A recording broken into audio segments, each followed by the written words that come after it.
Todos nos início dos trabalhos, fazendo nossa oração de agradecimento, estamos aqui pela vida que temos, pela família que temos, por tudo aquilo que Deus coloca em nossas vidas. Aproveitando o momento para pedir pela nossa casa, pelo nosso lar, que a luz do Mestre Jesus ilumine a todos os ambientes de nossa casa e todos aqueles que convivem conosco em nosso lar. Que essa luz também esteja conosco, amparando todos aqueles que vêm nos visitar hoje em busca do amor divino, em busca do amparo, do consolo, da misericórdia divina. Que essa luz também abençoe nossos companheiros de trabalho, diretores espirituais dessa casa que nos acolhem com carinho, os dirigentes espirituais do nosso trabalho, o Arte Cura, nossos amigos pintores, poetas, todos aqueles que estão conosco todas as semanas, trazendo remédio a todos aqueles que aqui vêm. Que a paz do Mestre seja conosco agora e sempre. Que assim seja. Boa noite para quem eu não vi ainda. Que tenhamos uma noite bastante enriquecedora. Eu gosto muito de poder trazer palavras de Haroldo, que eu acho ele muito direto, muito objetivo e muito corriqueiro. Oi? Dia a dia. Então, eu fiquei muito encantada com esse seminário que eu ouvi dele. Falei, vou levar para o pessoal. Quem já ouviu vai ouvir repetido, talvez de uma maneira diferente, porque eu mudei palavras, né? Vou falar da minha maneira. Mas, para quem ainda não teve oportunidade, então vou compartilhar com vocês aquilo que eu achei bastante enriquecedor com esse tema, Jesus nos dias e os dias de hoje. Porque a gente muitas vezes se coloca numa posição muito distante de Jesus. E o tempo que nós estamos vivendo hoje, ele traz uma necessidade, se é assim que a gente pode chamar, de nos aproximarmos dele. De que forma? Bem, qualquer pessoa em seu pleno juízo busca o quê? Ser feliz. Todos nós queremos o quê? Tranquilidade, paz, segurança, harmonia e essa tal felicidade que a gente está cansado de ouvir. E essa tal felicidade é uma conquista. Não adianta a gente achar que vai comprar em algum lugar. E para se fazer conquistas, se faz necessário o trabalho. Então a gente precisa se aproximar de Jesus, porque ele já disse anteriormente, eu sou o caminho, a verdade e a vida. Se a gente consegue entender essa fala, nos ajuda nesse processo de aproximação. Porque a gente muitas vezes coloca o Cristo apenas como um símbolo religioso na cruz. Tudo bem, as vertentes cristãs têm essa imagem muito forte porque ela impactou e não poderia ser diferente. Nós, naquela época, talvez não entendêssemos, talvez não optássemos em caminhar junto com ele, porque a gente ainda tinha muitas questões internas que não conseguiam compreender a grandiosidade dele. Então, o choque de vê-lo na cruz, de presenciarmos, que muitos de nós talvez estivéssemos lá, de conhecermos essa história da crucificação, talvez tenha causado mais impacto na humanidade, apesar de todo o processo que ele viveu. Aí fica a pergunta, qual dessas duas representações nós vamos escolher para hoje? Nós vamos continuar tendo Cristo como um símbolo religioso, ou nós vamos escolher que ele nos guie, que ele seja o nosso modelo, que ele caminhe conosco nessa experiência, nessa existência. Aí cada um precisa buscar a sua própria resposta. A doutrina espírita, ela consegue fornecer conhecimento e consolação nesse sentido.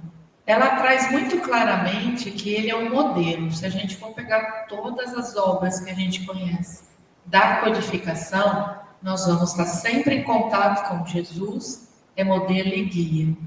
Se ele é modelo, é algo que a gente busca como exemplo. Se ele é guia, e o Haroldo fala muito disso, você vai para uma região onde você não conhece nada, você contrata um guia para você conseguir fazer o seu passeio da forma mais segura. Você vai sozinho, você corre riscos. Então, se a gente fala, ele é guia, mas a gente não deixa que ele nos guie, nós estamos alimentando ainda a imagem de que ele é um símbolo na nossa existência e fica ali guardadinho como aquele que sofreu por nós, aquele que morreu por nós. É muito cômodo para a gente ficar alimentando essa ideia. Porque, nossa, ele doou sua vida para nós, e o que nós estamos fazendo? Veio e deu a vida em salvação à humanidade.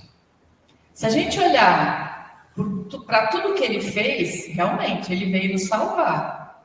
Não é essa a imagem da crucificação que mostra a salvação.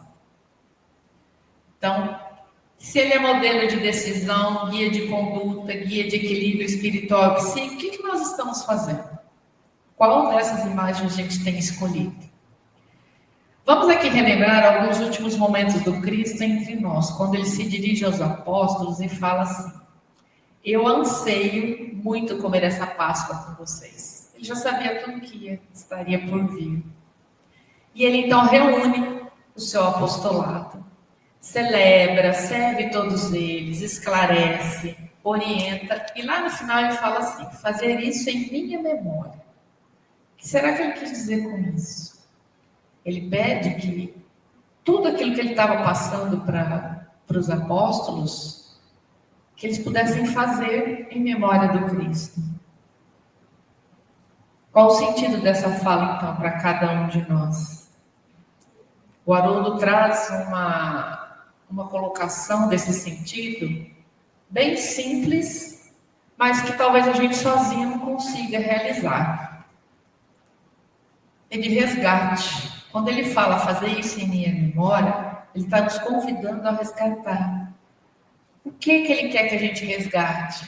Os ensinamentos dele. Então falou para os discípulos: fazer isso em minha memória, era para eles continuarem a mostrar para a humanidade o que Jesus fez.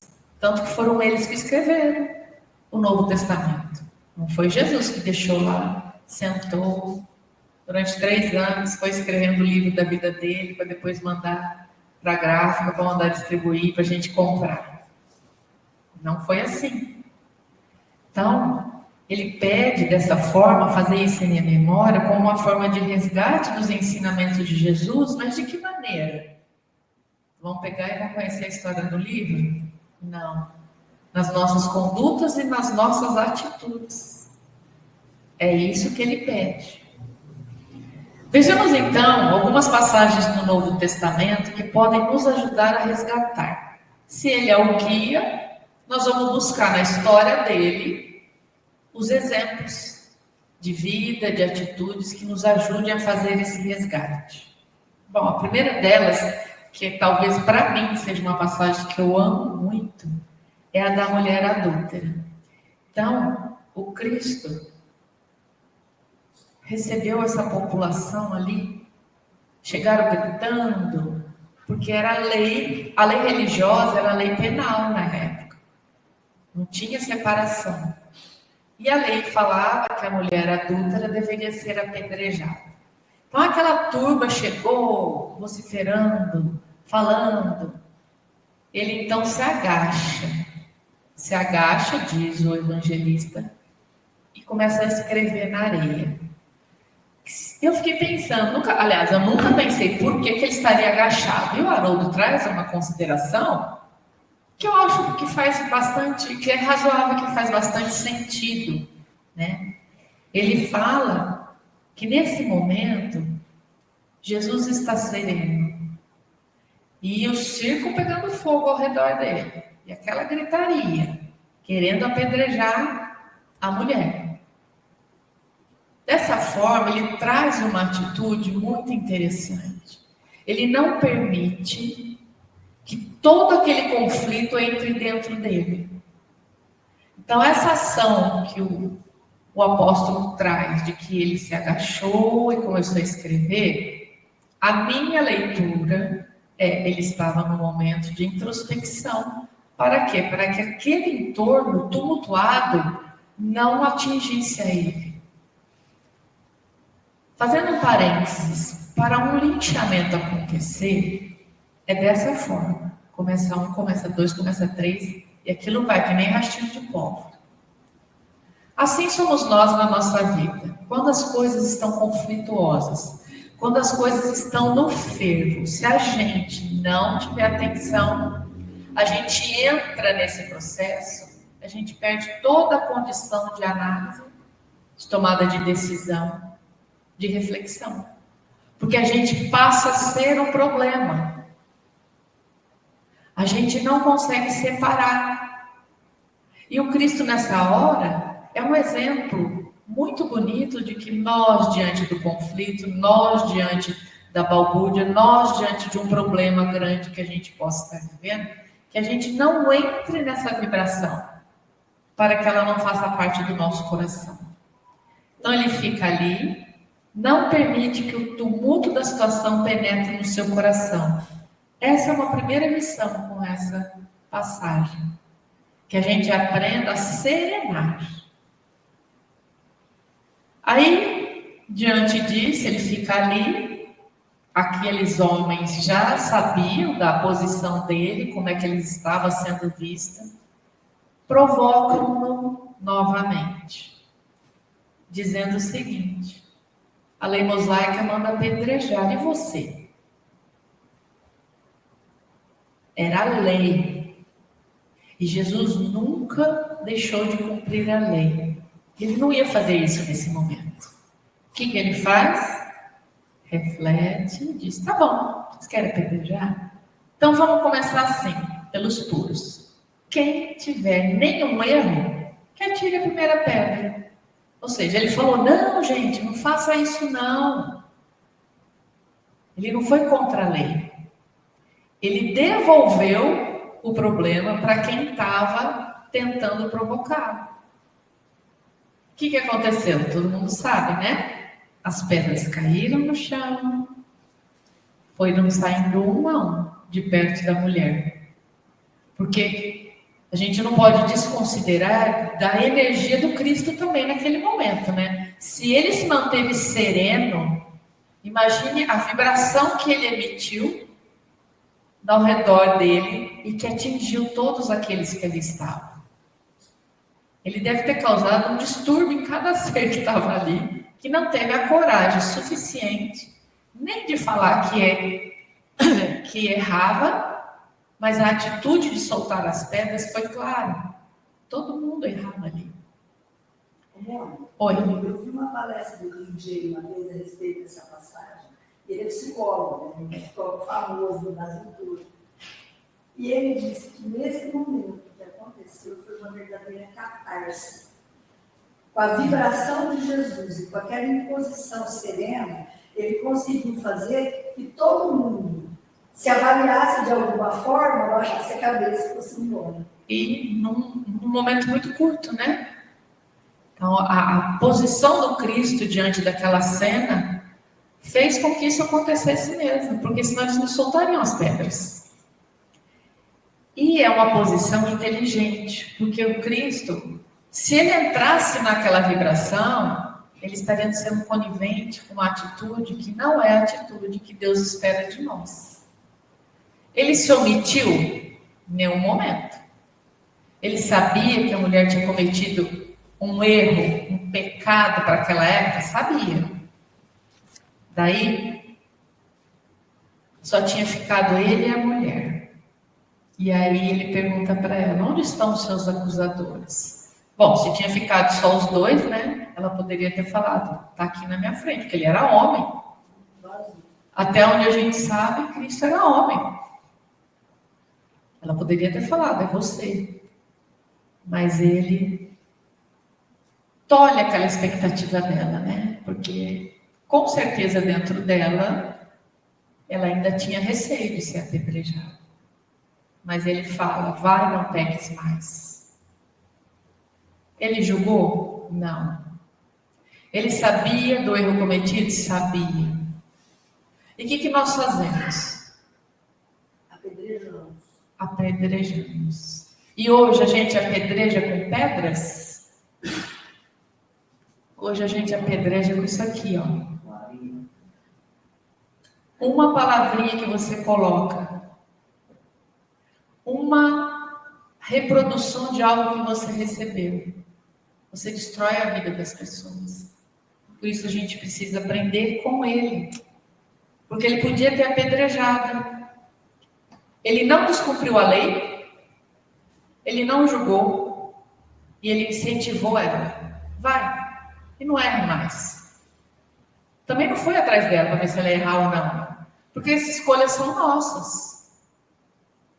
E nós precisamos, então, ter um pouquinho mais de consciência sobre isso. Outra passagem é quando perguntaram para ele se era lícito pagar tributo. E ele responde com outra pergunta. Quem é que estava na moeda, cunhada na moeda? Respondem para ele, César. Então, dai a César o que é de César e a Deus o que é de Deus, simples assim. Dessa forma, a gente precisa entender que Cristo jamais foi contra as leis. Ele tinha potencial e capacidade para realmente não cumprir leis. Mas se ele estava no mundo, na terra, ele estava vivendo como os homens da terra. Assim, precisamos pensar. Cultivar a espiritualidade, religiosidade, não nos exime de viver segundo as regras da nossa sociedade. Apesar de acharmos muitas vezes que as leis estão erradas. Assim como ele achou que a lei daquela época não era correta para ele, mas para aquela população tinha um sentido. Sendo assim, uma outra passagem para a gente refletir, como trazer Cristo para os dias de hoje, é essa aqui que eu confesso que eu não conhecia, a festa das tendas. Existiam 3 grandes festas que os judeus tinham que estar presentes. Cada uma tinha o seu significado. Era a Páscoa, o Pentecostes e a festa das tendas. E estava se aproximando a festa das tendas.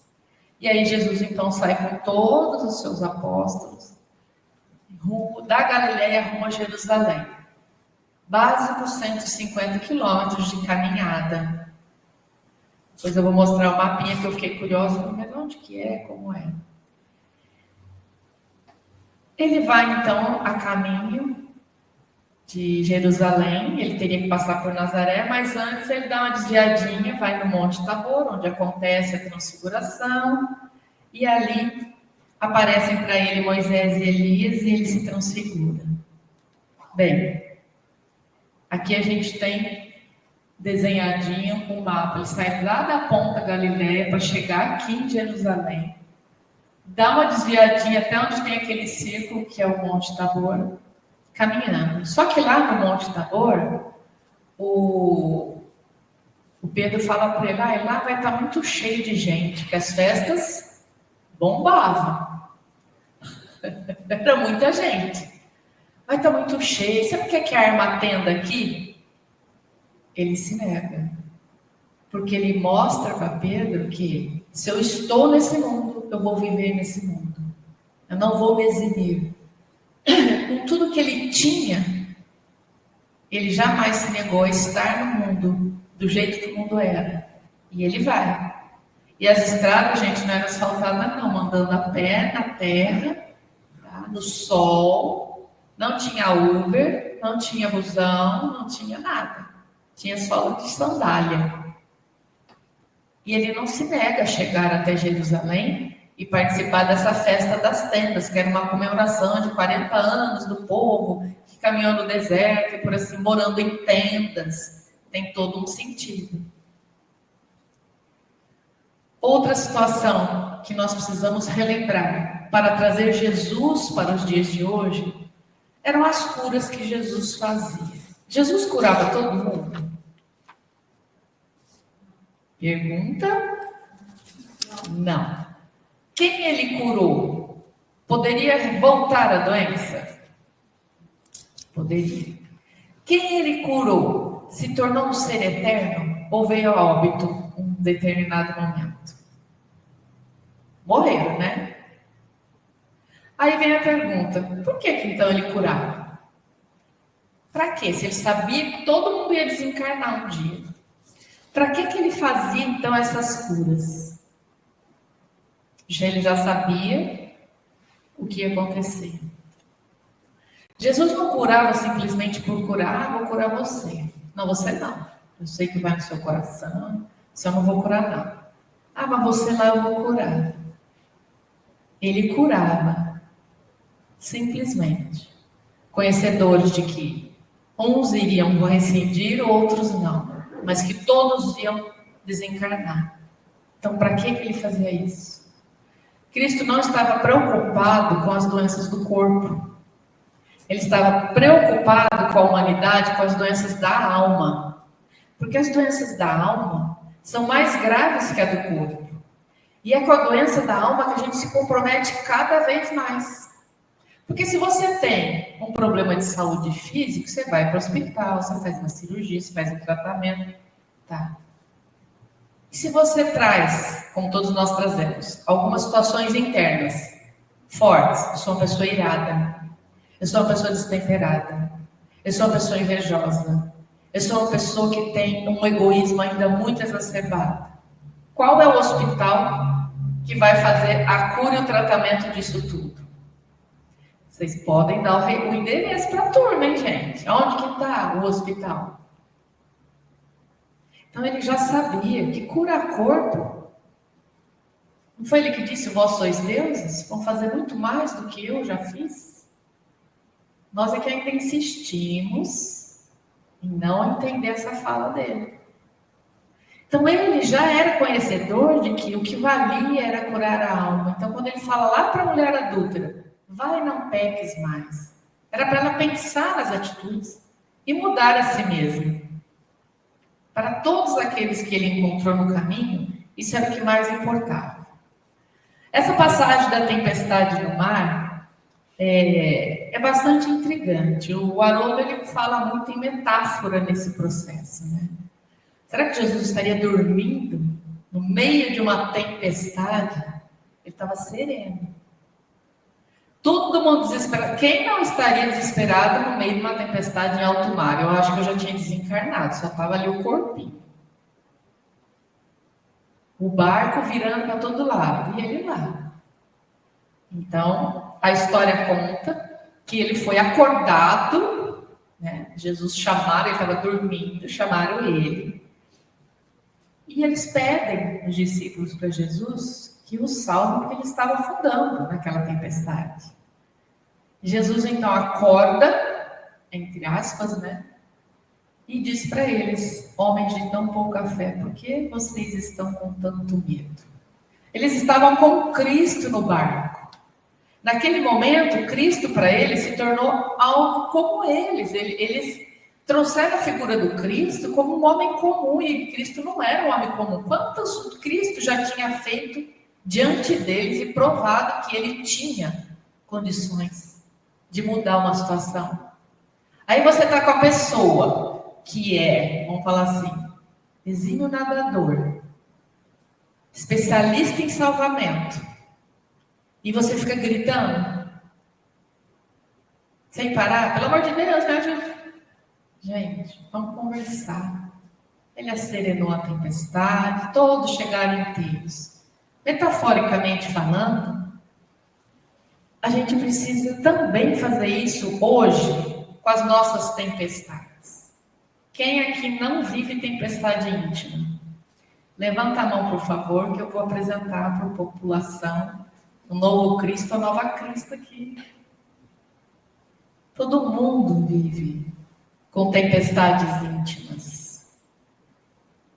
E se a gente deixa se envolver todo esse potencial negativo que a gente não caminha. Nós somos espíritos imperfeitos. Começa daí. E precisamos aceitar que somos imperfeitos. Não, eu quero o seguinte, eu peço para Jesus, Jesus, me livra de todo mal. Que eu não tenha nenhuma provação. Que eu não precise passar por nenhuma experiência negativa. Nesse mundo, como não vamos passar por nenhuma experiência negativa? Impossível. Se alguém tinha essa esperança, eu já dou um recado. Corta pela raiz. O que nós precisamos aprender? A serenar como Cristo. Para que a gente, depois de serenado, possamos refletir e começar a mudar o que precisa ser mudado. E a resolução não chega. Fora que se eu não faço isso, como que meus amigos espirituais vão me ajudar? Eu não estou dando oportunidade, eu não dou campo vibracional para eles. Eles estão ali, nossa, ela está dando muito ponto de faca, ela está dando muito ponto de faca. Eu estou aqui, mas ela não para. Nós precisamos fazer esse movimento. E o que essa passagem, então, vem nos ensinar? Que depois da tempestade, a gente consegue perceber que ela não era tão grande assim. Ah, você que não sabe o que eu passo, Mônica. Quem aqui já passou por situações difíceis e saiu dela? Todos nós. Enquanto você estava nela, se você não fazia esse acesso a Jesus, buscando pensar como ele agiria, buscando trazer serenidade para si mesmo, você viveu como aqueles que estavam julgando a mulher adulta, no burburinho da coisa. Aí, por alguma situação, passou o problema. Aí você sai mais forte e fala, nossa, não era tão grande assim, né? A gente se desespera. Isso faz parte da nossa humanidade. E aí ele fala que o maior problema não é a tempestade. Não são os nossos problemas os maiores problemas. O maior problema é como que nós vamos reagir àquilo que está acontecendo. Eu posso escolher. Eu posso me matar. Eu posso me descabelar. Eu posso ter um surto psicótico. Eu posso sair batendo em todo mundo. Eu posso parar. Acalmar o coração. Vai mudar o problema? É acalmar o coração? Não, não vai. Também não é a receita do bolo. Mas, quando a gente acalma o coração, as ideias fluem. Aí, aqueles que estão ao nosso redor querendo nos proteger, conseguem nos intuir. Aí, de repente, você fala, nossa, por que eu não pensei nisso antes? Fica a dica, então. Tá, mas o que significa tudo isso? Significa, gente, que Jesus tem o poder para nos salvar de todas as tempestades que nos acomete.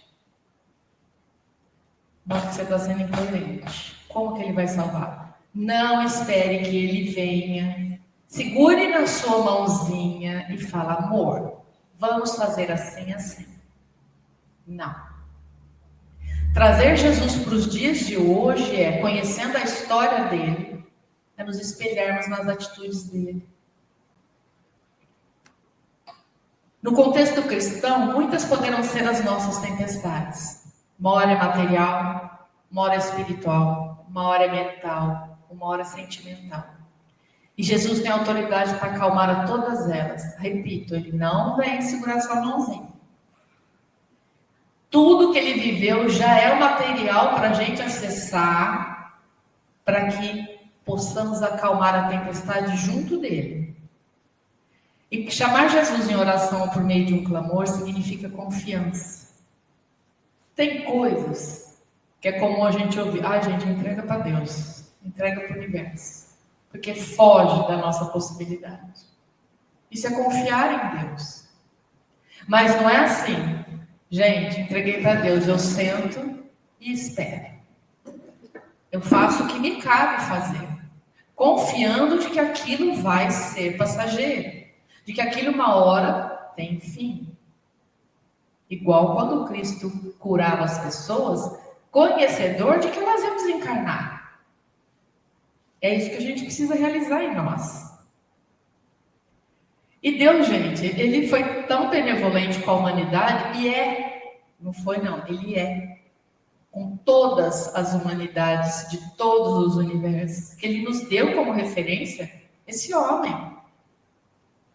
Esse homem não veio aqui a brincar, a passeio só. Ele teve um propósito, Deus deu uma tarefa, você vai lá e desenha, porque todos que eu mandei antes falou, e ninguém aprendeu. Vai lá e desenha agora. Como que eu vou desenhar? Viva! E foi isso que ele fez. Só que nós continuamos insistindo em deixar Cristo como um símbolo religioso dentro de nós. Inacessível. Como aquele coitadinho que morreu na cruz para nos salvar. Gente, se a gente pensar assim, fica incoerente. Para que tudo que ele fez, para a gente olhar para ele e falar, coitado, morreu na cruz, tá vendo? Se ele tivesse aceitado tudo que falaram para ele, talvez ele tivesse morrido na cruz. E nós estamos fazendo isso ainda no século XXI.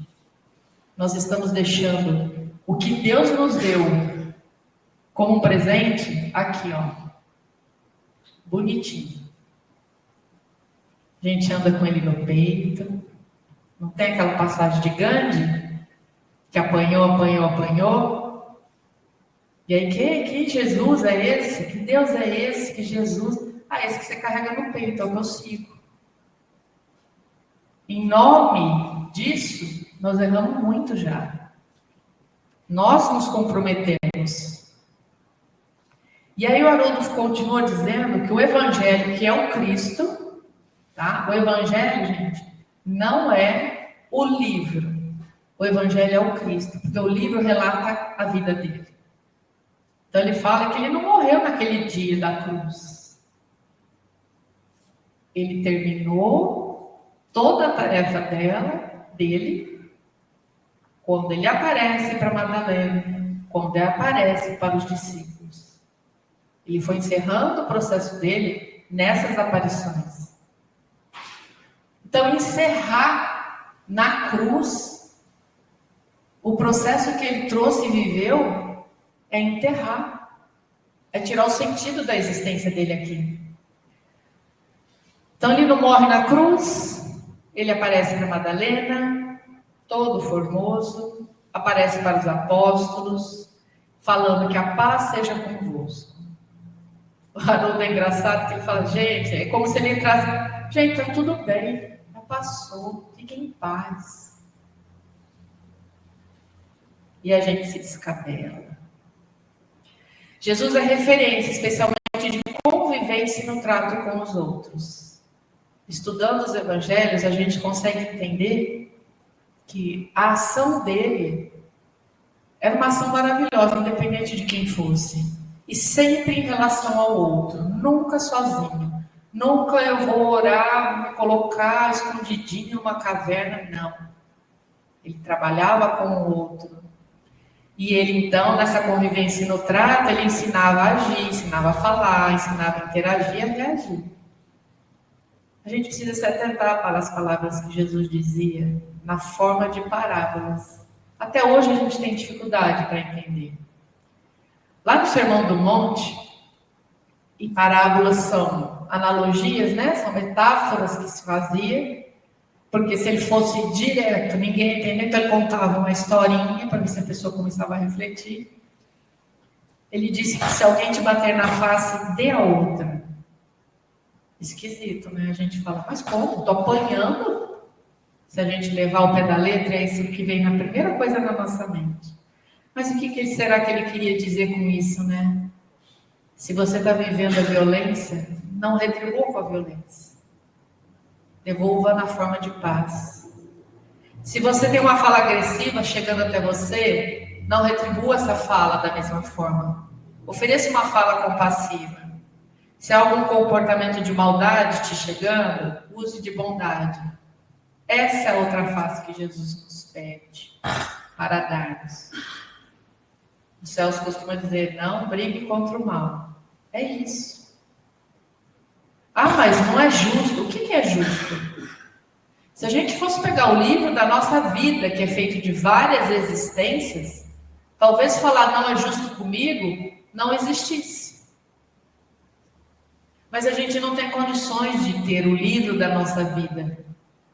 A gente emocionalmente não daria conta de olhar para dentro de nós e vermos quem fomos e quem nós carregamos em nós.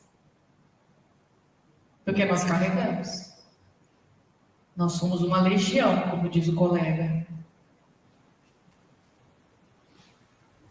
É difícil mostrar outra face? Tem uns justiceiros aí que, pelo amor de Deus, né? Fez, levou. Devolve na mesma moeda. Sim, gente, é muito difícil. Porque o comportamento do outro, se a gente não tiver cuidado, ele controla quem a gente é. No caso da mulher adúltera, no caso de um linchamento. Vejam, quando a gente chega num lugar que está todo mundo feliz, não contagia, gente? E se você entra num lugar que está todo mundo triste, você vai num velório, está todo mundo ali chorando, também contagia.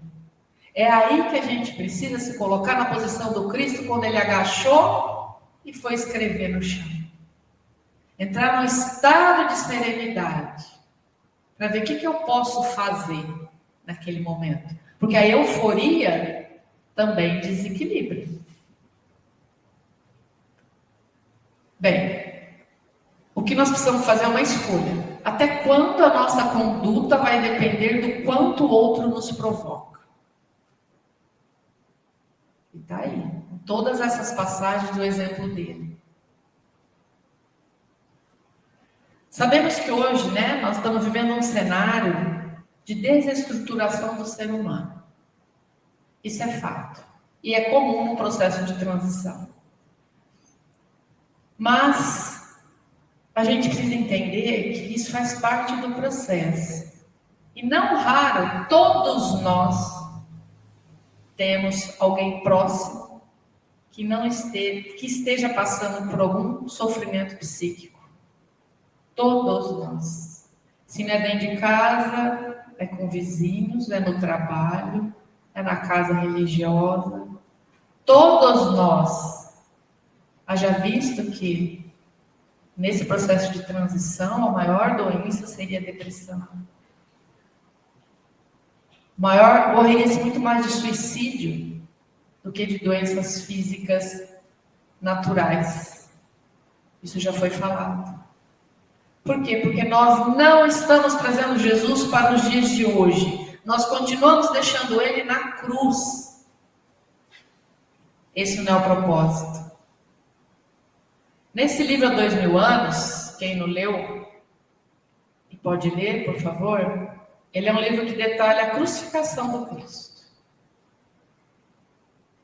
Claro que para o Cristo, como ele estava no corpo e como ele sabia de todo o envolvimento psíquico, emocional, espiritual ao redor dele, foi desafiador esse processo.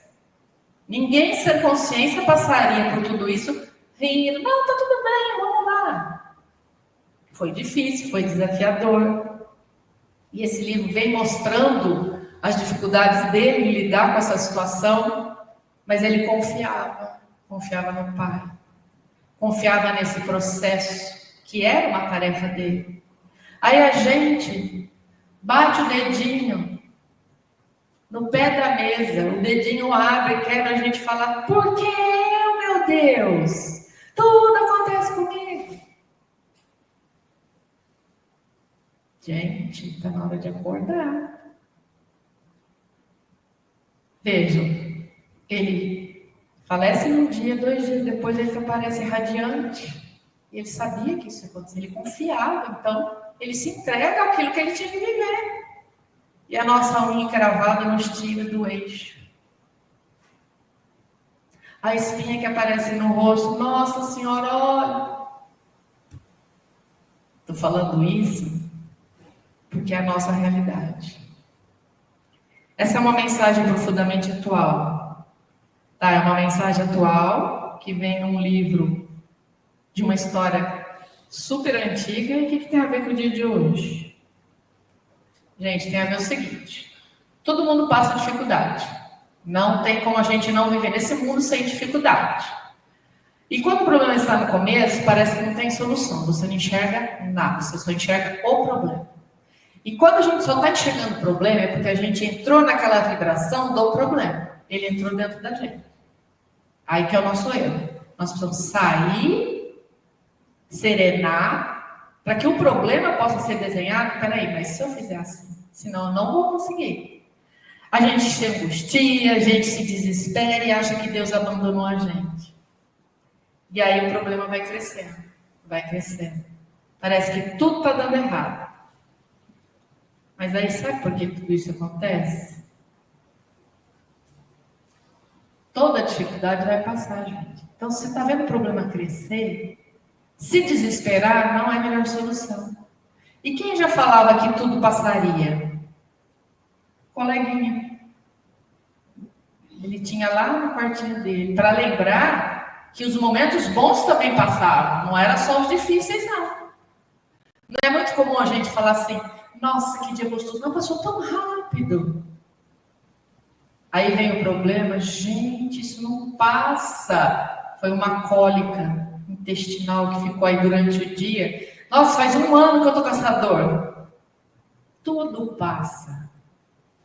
Internalizar isso, que eu acho que é difícil para a gente ainda, pelo nosso imediatismo, pelo nosso achismo de que a gente é controle de tudo nesse mundo. Não devemos nos desesperar. O desespero é quando você começa a acreditar que não há nada que possa ser feito. E muitas vezes a gente fala, nossa, gente, não tem o que fazer. E descabela, puxa os cabelos. Aí eu trouxe para tirar o peso da história. Vamos nos desesperar sim, mas com calma. Desesperar com calma, não precisa arrancar o cabelo, não precisa sair batendo em todo mundo, xingando, não precisa blasfemar contra Deus. Então vamos desesperar com calma. Não podemos nos esquecer que todo problema que a gente vive tem uma ligação. Lei de ação e reação. Qual é a função? Aprimorar a nossa alma. Então, tudo que a gente vive é para nós. Não tem referência nenhuma ao outro. Mas se a gente prejudicou, então, o problema é para você se melhorar, para que você possa construir o entorno ao seu redor da melhor maneira. É sempre um teste para a gente. E não adianta, quem já brigou com Deus aqui? Quem já maldisse Deus? Todo mundo, né? Ó, corajoso, tá vendo? Levantou a mão, ó. Você também? Eu também. Teve um momento, nossa, não existe. Não existe. Está acontecendo isso, não existe. Aí depois as coisas se asserenam. Eu falo, desculpa aí, amigo. Nós tivemos aquela DR, mas você tinha razão. Eu tinha que saber esperar. Eu tinha que mudar minha conduta. Isso, gente, é aprender a ter resiliência. Resiliência é aquele movimento que você vai e volta. O bambu faz isso, ele vai na ventania e volta. A gente precisa aprender a ser resiliente na vida. Lá no Evangelho de João, tem uma frase que ele fala do Cristo, que é: não se perturbe o vosso coração. Credes em Deus? Crede também em mim. É um convite para a gente não se desesperar. Já estava dito, desenhado por Cristo. Não se desespere. Tudo pode, vai ficar turbulento, gente. Mas a gente precisa manter o coração sereno e confiante. E talvez seja essa a mensagem mais atual para hoje, numa transição, né? Serenidade e confiança. O mundo está o caos? Sempre teve. Na época das cruzadas era um caos. Agora é mais fácil saber, para internet. Justamente. E o que nos cabe? Serenar o coração e confiar que tudo vai melhorar. Para a gente finalizar, que ficou longa, mas eu não podia deixar de trazer. Era um seminário, eu tentei enxugar. Hoje, nós precisamos urgentemente descrucificar Jesus. Tirar ele daquela imagem de pobrezinho sofredor da humanidade. E trazer ele para o agora. E trazer ele para o agora demanda a vontade do nosso coração. Quem não tem essa vontade, quem não tem essa força, ele vai continuar sendo apenas um símbolo religioso. Um homem que veio, que fez o melhor que pôde, mas não atingiu o nosso coração. Então, quando surgir problema, pensa nisso. Pense em tirar ele da cruz. O que Jesus faria no meu lugar agora? Ele ia lá, tirar satisfação, enfiar o dedo no nariz do colega? Ele ia lá buscar a solução para mim? Não. Tudo que ele exemplificou está desenhadinho nas atitudes deles descritas pelos apóstolos e que hoje não dá mais para a gente deixar ele parado.